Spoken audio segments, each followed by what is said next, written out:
तो इसमें जो आपने पुस्तक में अपने 3 बातों में मुख्यतः डील किया है, एक तो वाजपेयी जी का व्यक्तित्व, एक उनके जो तरीके थे काम करने के वो, और एक उनकी लेगेसी जिसके लिए लोग उनको जानते हैं, जो काम उन्होंने किए।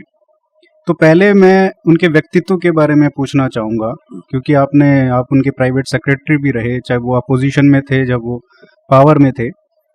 तो क्योंकि वाजपेयी जी का सबसे जो रोचक बात यह है कि वो सबके लिए अलग अलग तरीके का उनका व्यक्तित्व है। किसी के लिए वो संघ के लिए, जैसे उस समय वो लिबरल मुखौटा थे, लिबरलों के लिए वो संघी मुखौटा थे, तो सबके लिए एक अलग अलग व्यक्तित्व उनका था। तो वास्तव में जो असली वाजपेयी है वो क्या है? बड़ा मुश्किल है सवाल बताना, क्योंकि हम सब व्यक्ति जो होते हैं वन डायमेंशनल होते नहीं है, ठीक है ना। किसी को हिंदी पिक्चर देखने में बहुत शौक होता है, कोई पुस्तक पढ़ता है, कोई भारतीय संगीत के साथ साथ पाश्चात्य संगीत भी सुनता है। तो केवल कहना कि उसके पास एक ही ऐसा पहलू है जिसे जाना जाए, वो मुश्किल है। वाजपेयी जी जरूर संघ से आए थे, संघ के थे, भारत में विश्वास रखते थे, बहुत बहुत उनका बस विश्वास जो था भारत का में बहुत गहरा था उनका था कि हाँ, भारत ही एक देश है, ठीक है, हम अलग किस्म के लोग हैं, हमारा इतिहास है, हमारा संस्कृति है, सबके बारे में इंडियन एक्सेप्शनलिज्म, हाँ, गर्व था उसके बारे में, हिंदू के बारे में गर्व था।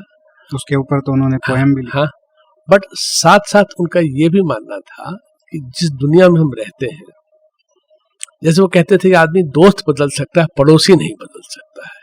यानी कि अगर उस सर्कमस्टांसेस, परिस्थिति को भी समझने की आवश्यकता है, तो परिस्थिति के हिसाब से आदमी अपने आप को एडजस्ट करना पड़ता रहेगा।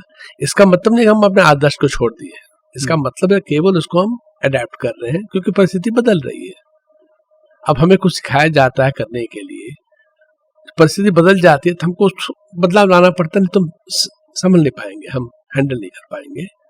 जैसे कि अब किसी ने कहा कि आपने पार्लियामेंट में कहा 1998 में, 98 में कहा कि आपने राम जन्मभूमि, आर्टिकल 370 और यूनिफॉर्म सिविल कोड को क्यों हटा दिया है अपने नेशनल एजेंडा फॉर गवर्नेंस से। तो उन्होंने कहा national agenda for governance NDA का है, बीजेपी का नहीं है, और क्योंकि बीजेपी के पास संख्या नहीं है तो इसलिए अभी हम फॉर द टाइमिंग, उन्होंने कहा कि हम इसको छोड़े नहीं है, पर हमारे पास संख्या नहीं है।